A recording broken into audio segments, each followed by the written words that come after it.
my precious children. I uploaded a video. That doesn't happen very often because I never upload. Because I'm just lazy, so I don't do that. But I'm doing something new. If you saw the video where I read a Dragon Ball fanfiction, well, I was just waiting for GTA 5 to install, which it never did.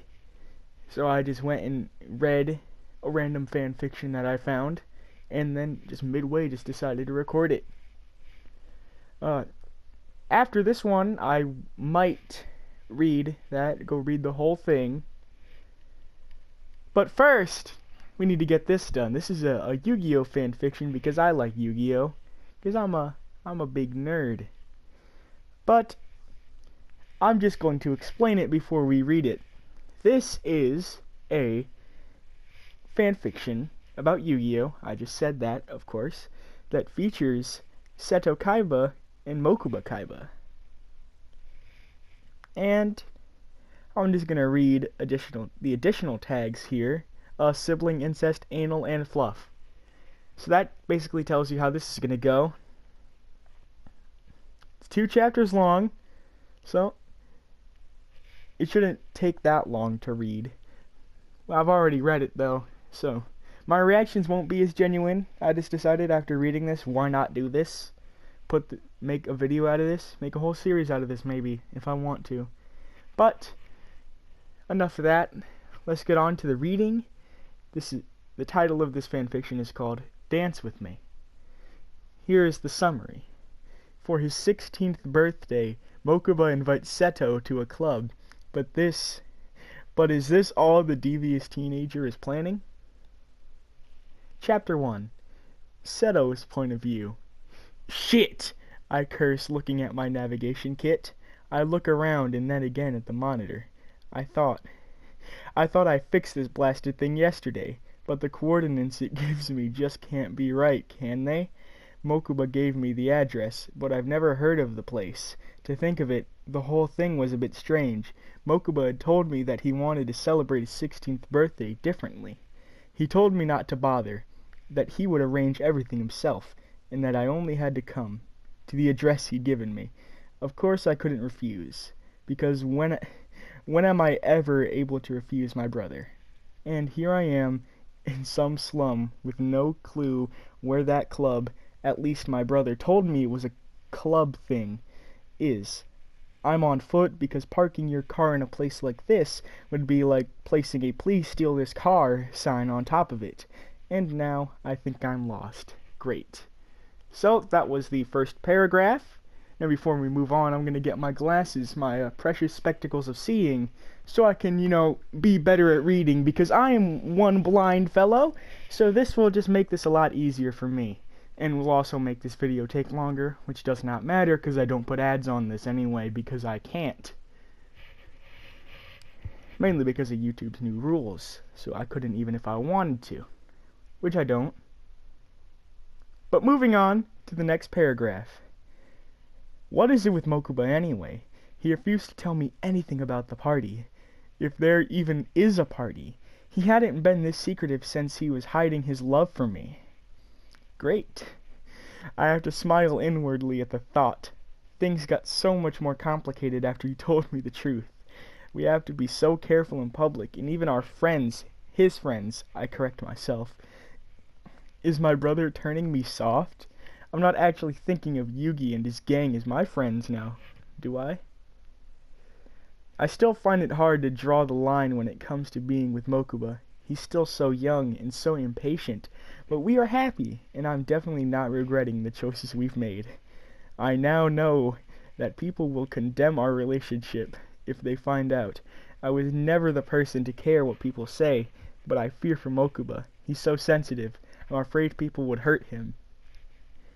I turn a corner and suddenly face a murky-looking place. In an alley with a neon sign that says Medusa Club. Well, it actually says M-U-S-C-U-B because some of the lights don't work. Checking the paper with the address on it, I realize it's the place I've been looking for. But what the hell is Mokuba doing in such a place? And how And how did he got in anyway? Okay, well, I was just being bad at reading, and they're being bad at grammar. It looks deserted and run down. I glance at my watch, and, seeing that I'm already 20 minutes late, decide to go in. When I push the door open, I'm immediately bombarded by a wave of sound. I hear music and voices, with the ever-present bass underlining them. The club is dark, but bigger and cleaner than it seemed from the outside. There are people of various age everywhere, some dancing, some just hanging around and talking. It's hard to see through the cigarette smoke and the flashing lights, but I finally notice that I'm standing on the edge of the dance floor. I concentrate and start scanning through the crowd, but my eyes are automatically drawn in a direction, and I see him. My breath hitches in my throat, and all I can do is watch the angel before me. Mokuba is in the middle of the dance floor. He is clad in tight black jeans and a loose-fitting white dress shirt. His body moves slowly with the beat, and his raven hair dances on his back. His eyes are closed, enjoying the music. He doesn't see me, which gives me the chance to observe and marvel at his beauty. It's like every sound is gone, and all I can see is my brother. Really see him. Have I been blind before? When did he turn into such a sensual young man? When did he grow up so fast? Suddenly, he turns around and looks straight into my eyes.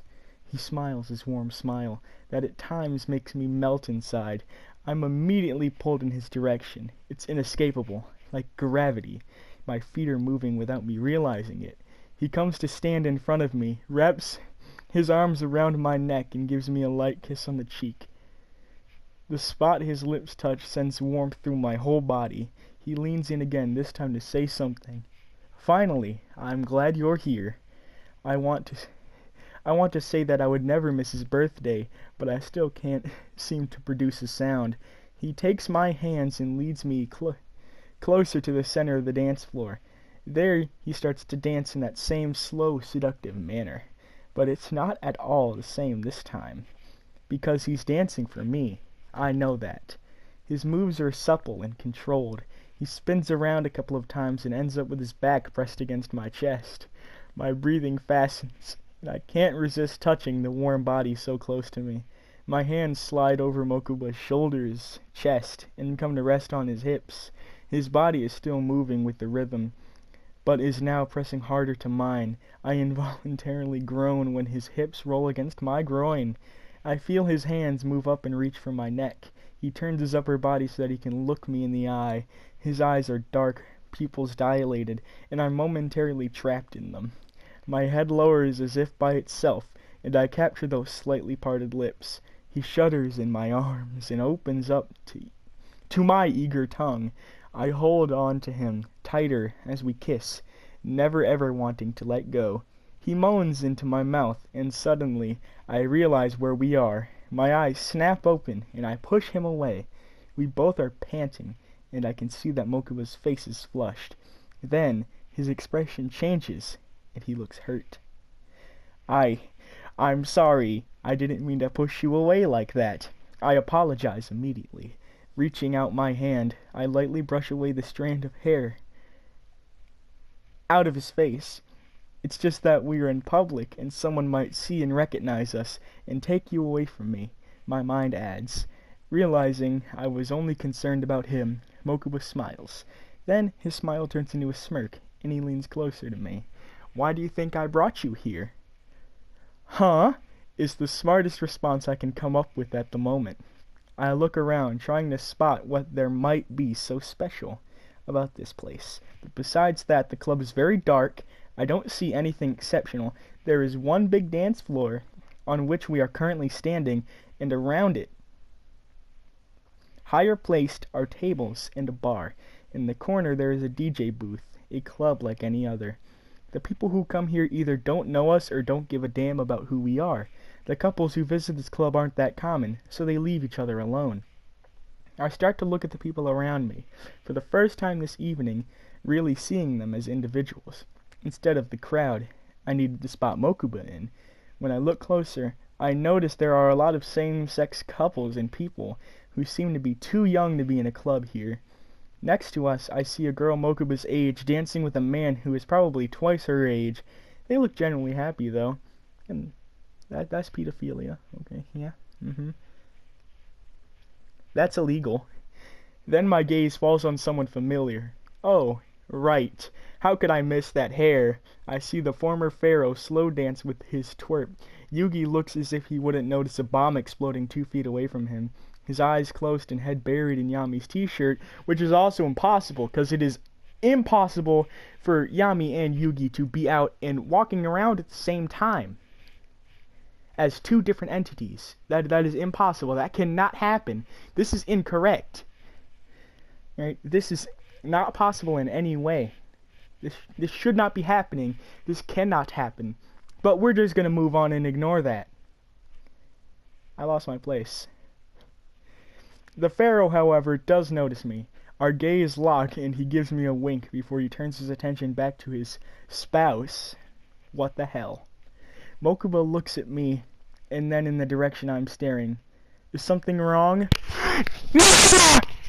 I nod my head in the direction of the duelist pair. Did you know they were here and together? Yeah, they are regular visitors. Mokuba? Yes. Why is Yami looking at me funny? Mokuba mutters something under his breath. What was that? I said because they know about our date. What? You told them? Date? I'm shocked for a moment. Mokuba promised me to keep our relationship a secret. I'm sorry, Seto. I didn't mean to upset you. Please let me explain. Cough, cough. The music changes into a faster and louder beat, so my brother takes my hand and leads me to one of the tables where we can talk without having to yell. After we've ordered a drink, I wait for Mokuba's story. I was at Yugi's one day when he went out to get a takeaway meal around the corner. Then I was alone with Yami, which that's impossible. If Yugi was somewhere, if Yugi goes to a takeaway store, then Yami has to go there too, because, Yami is wherever Yugi is, but they cannot be out at the same time. This is very simple. How do you not know this? Right? If you are a Yu-Gi-Oh fan, if you've watched the show, you probably know that this is impossible.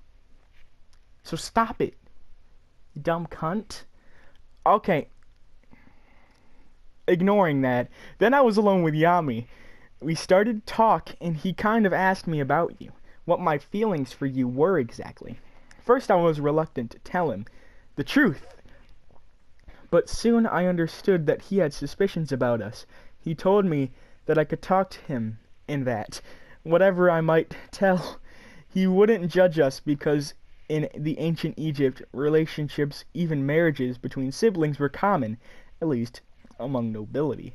So we talked for some time. You can't imagine how good it felt to finally be able to tell someone how happy I am and how much I love you. I'm really touched by his confession and lean in to give him a hug. Mokuba kisses me and crawls over to sit on my lap. Good. Now, if my reading does sound really choppy, like everything sounds like I'm reading it in short sentences, at the moment my eyes are rather irritated, so I have to constantly blink. So that's why, I'm pausing a lot, but ignoring that, moving on. Well, and then Yami told Yugi, of course. He had to get used to the idea at first, but he took it pretty well. He is very supportive now. It was his idea to invite you here. Our drinks are served, so Mokuba goes to sit across from me. I take a sip from my glass of whiskey and then focus my attention back on my brother. He has ordered a milkshake and is now taking the cherry from the top and slowly sucking the whipped cream from it. My throat and lips are suddenly dry, and my breathing increases. He swirls the cherry in his mouth before taking small bites from it. Does he even know how erotic that looks? But he is far from finished, because I see him dip his index finger in the glass and then seductively licking the cream off the digit. He takes it fully into his mouth, sucking gently, and lets it come out with a pop. I know for sure my cheeks are flushed, and I'm fighting hard against the images of Mokuba with whipped cream on his chest that are stuck in my brain. Now I'm positive that he's doing this on purpose. My brother isn't as innocent as everyone tends to think. Even I forget it sometimes, but he does have a pretty dirty mind for his age. I wonder if it's my fault. We're almost done with the first chapter. We're almost done with the first chapter. There's like one more paragraph. He starts to repeat his actions now with his middle finger, his eyes locked with mine. The innuendo is just too strong to ignore, and I have to keep myself from jumping over the table. Instead, I take the said finger into my own mouth and suck gently on it. Mokuba shivers. I'm shivering now, right? I'm shivering right now, too. Why did I decide to do this? I have made a very big mistake. Mokuba shivers. Now I know I've had enough. My jeans are way too tight right now. And if I don't want to embarrass myself in public, I have to get away from here. I grab my drink. I thought it said I grabbed my dick. Okay, thank God it didn't say that. And finish it in one swallow. I take my brother's hand and stand up. We're going home, I state. He lifts an eyebrow at me, but follows with protest. Follows without protest. I'm sorry, I can't read. Okay, that was chapter 1. Pleasant. Alright, in the next chapter, that's where we get to the real juicy bits. I'm contemplating whether or not I actually want to finish it right now and just get it over with, or wait and then read it again later. Because I don't know if I'm going to run out of time, because I can only record on SHAREfactory for an hour, and I don't know how long it's been. I should probably time this. But, I'm going to keep reading. And if I time out, I'm going to have to read it again. And I'm going to be upset. Okay, chapter 2. The drive home was made in silence. I thought he didn't bring his car. Did Mokuba bring a car? I thought he didn't bring a car here, because he said that he walked. Then how did they drive home? But I'm just going to ignore that little plot hole there. I'm going to assume that's a plot hole, and they forgot about that. The drive home was made in silence. Mokuba staring out of the window with a big grin plastered on his face. Seto was staring at the road, trying to calm his pounding heart. When they got to the mansion, he led his younger brother upstairs into his room, locked the door, and started to push some chairs out of the way. The raven-haired teen looked at his furniture-moving brother with some wonder. Seto, why are you redecorating at a time like this? Kaiba just smirked. Done. Creating a large empty space. He walked over to the stereo and turned it on. Soft classical music filled the room. You showed me your way of dancing. Now, let me show you mine. Seto stretched out his hand and Mokuba took it, somewhat hesitantly. The older Kaiba wrapped his arms around the teen's waist and pulled him closer. The younger boy laid his head on his brother's shoulder. They moved slowly through the room until Mokuba's curiosity broke the silence. Nisama! Where did you learn how to slow dance like this? I've never seen you do it before. Someone very special taught me. Who? Asked the teen, immediately jealous. Our mother. I think I was 4 or 5 years old then. You were a baby still. I remember watching her move gracefully through the room. It was as if she was floating on air. Then she took my hands, let me stand on her feet, and before I knew what was happening, we were dancing. I don't remember that much from back then, just blurry images and distant sounds, but that moment I can recall very vividly. Seto seemed gone for a moment, but then he focused his attention on the teen in his arms again. Mokuba, do you remember her at all? As much as I'd like to say I do, I can't recall anything about our parents. Other than photographs, you've always been everything for me. You were my mother, father, brother, and closest friend, and I'm glad you were. He stood on his toes and gently kissed Seto on the lips. But maybe you can tell me more about her. I know she meant a lot to you. She was amazing, very gentle, unearthly, beautiful. Well, maybe I only thought she was, because the memory of a 4-year-old isn't very trustworthy. You look a lot like her, you know that. She had the same black hair. She would let it grow long past her waist. Her movements were graceful, and she always seemed happy. She always smiled. When I look at you, I see more of her every day. Mokuba thought about this for a moment. Then he looked a bit concerned at his brother. Nisama! Is that why you love me? Because I remind you so much of our mother? What? Nani? Don't be so silly. I love you for you, because you are the wonderful person you are. Never doubt and never forget that. Believe that. To emphasize his words, the older Kaiba bent down and captured his brother's lips in a searing kiss. When they broke apart, the teen laid his head back on his brother's shoulder and started to play with his brown locks. Nisama! To be honest, to go to the club wasn't the only thing I wanted for my birthday. I suspected something like that. Well, what do you really want then? Seto knew that whatever it was, he would provide it, because the young CEO wasn't able to deny his brother anything. I want you to make love to me, the black-haired boy whispered. I know you know what I mean by that. Seto's eyes widened as he realized what his brother was implying. They had done things before, but never went this far. The older Kaiba was afraid to hurt his little brother, and he feared that Mokuba was too young. But the teen in his arms thought otherwise. I'm not going to do it again. Nisama, I know you've been holding back, but you don't have to anymore. I told you before and I'll tell you again. I love you, and I want everything you have to give. We've been waiting so long already. He looked up at the brunette, his eyes full of love and want, and Seto felt himself immediately succumb to that gaze. He scooped his younger brother into his arms, lifting him off the ground, and moved towards the bed. The teen shrieked in surprise. Seto, I'm not a child. The voice that answered him was hoarse and filled with lust. I know. A lot of lust there. Both were burning with anticipation because they had waited for so long. Seto lowered Mokuba down on the sheets and took the shoes off of them both.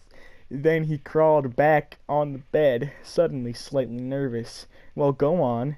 I thought that you were the experienced one here, the teen teased. Seto growled, but then smirked, and without warning kissed him deep, causing the younger boy to gasp, and open his mouth, allowing him access. The older Kaiba roamed his willing mouth, feeling hands tugging at his clothing. He sat up and took his shirt off, and then immediately resumed his ministrations. There was this little spot behind Mokuba's ear that always drove the teen crazy. Now Seto was licking and sucking on that spot. The raven-haired boy writhed, I don't know how to say that word because I can't read, writhed under him, roaming his hands all over his brother's back. The brunette started to unfasten his brother's shirt, kissing every inch of skin that was steadily revealed. When he got to a pink nipple, he sucked on the nub and then gently bit down, causing Mokuba to arch his back and moan. Oh, this could not end faster. Please make it stop. Seto then was suddenly pushed back, and before he could ask why, his brother was on top of him, straddling his waist. He leaned in and started to heatedly kiss the CEO, the raven hair falling around their faces like a curtain. The older sibling was for a moment overwhelmed by his brother's intense passion, and just when he thought he was back to his senses, Mokuba slid his jeans down and wrapped his hot mouth around his aching cock.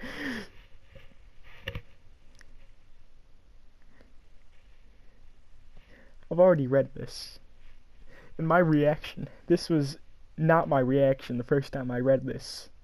I don't even remember what it was, but it was not like this. This is much worse than I remembered it. I'm just gonna keep reading. I think it's almost over. There's like a few more paragraphs left. God. ... Mokuba. Hearing his brother gasp, the teen took his erection even further into his mouth. But when he felt that Seto was nearing his climax, he suddenly stopped, earning a whimper of protest from the brunette. He gave his shaft one final lick, then withdrew completely. I don't want this to end just yet, he explained with a smirk, and lay down on his back, beckoning his brother to follow him. Seto pulled his jeans all the way off and tossed them on the floor. Then he repeated the same motion with his brother's jeans. Mokuba lifted an eyebrow. Then, mimicking his brother's voice, he said, "Don't make such a mess." Seto smirked at him while going through the cupboard. "Fuck that. No, I'd rather you fuck me." "Oh, I don't even remember that." "Don't talk dirty. I'll have to wash your mouth out with soap," the brunette warned. Really? I was hoping you'd lick it clean." "What is this? What is... Oh, I don't like this. No, this is too much. Oh my god, there's still so much left." Ah! Seto growled and started to kiss him back, while at the same time pushing his legs further apart. He carefully pushed one slick finger inside, waiting for Mokuba to adjust.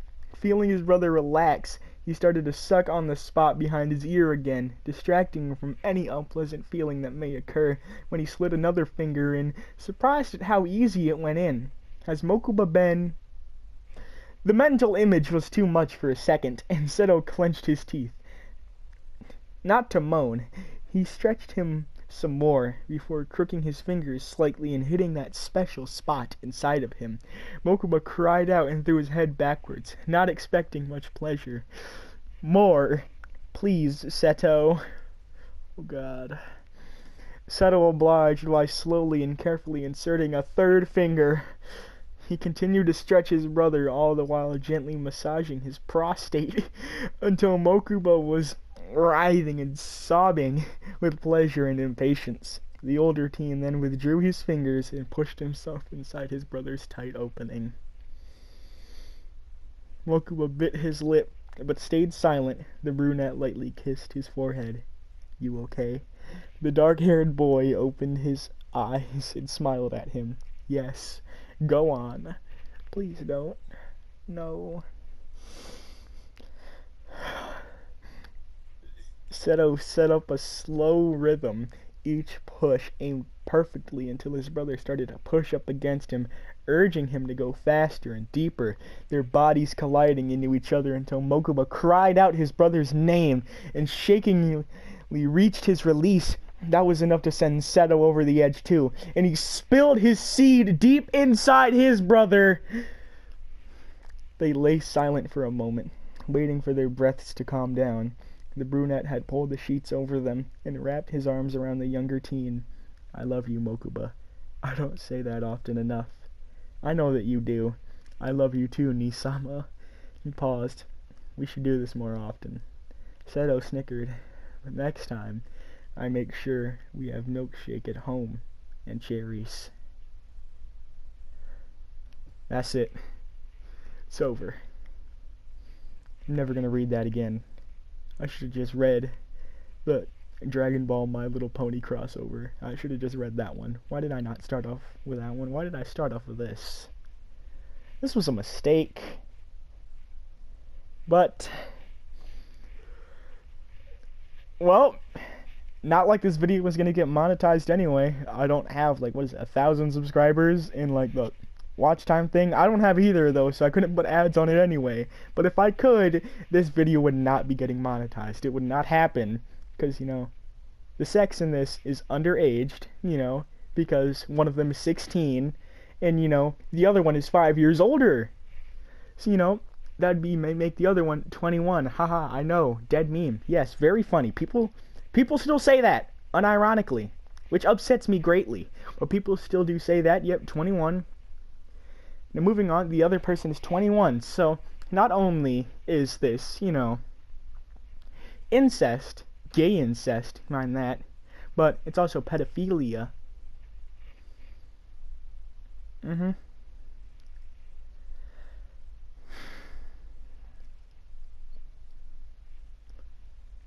I feel like this is one of the worst experiences of my life. I don't remember it being that bad. I knew there was sex, but I don't remember it being this bad. I don't remember it going into that much detail. I remembered the milkshake scene, though. I did remember that. I forgot about he put his hot mouth around his aching cock. I forgot about that, though. I wish I didn't remember it. But I guess I had to remember it because I decided to read it. The thing is, I got another one that's basically the same thing that I found that I might read. I'm just gonna end this video now. I'm a little upset. I'm just